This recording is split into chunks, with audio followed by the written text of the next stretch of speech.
Today we're going to show you how to connect the Force Pro trolling motor to a compatible chart plotter. For this video, we will be using a GPS Map Series Marine chart plotter, but the process is similar for Echo Map Series chart plotters.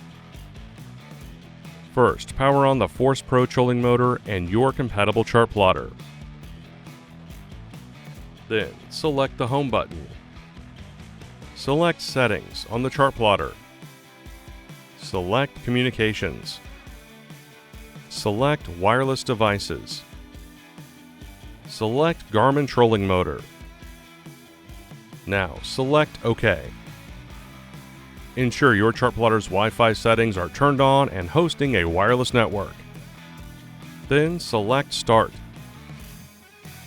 Now press the power button on the trolling motor display panel 3 times to enter pairing mode.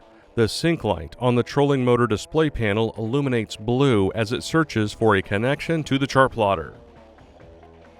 The sync light will change back to green when the connection is successful. A confirmation message will also appear on the chart plotter when the connection is successful.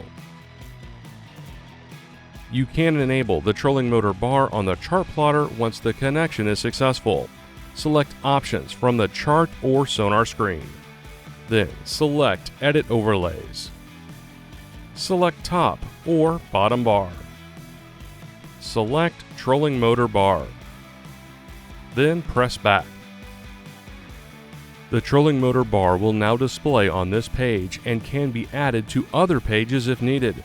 The trolling motor bar allows you to use the chart plotter as a backup remote and access the trolling motor settings. And that's it. Thanks for watching. For more help, please subscribe to the Garmin Support YouTube channel and visit marinesupport.garmin.com.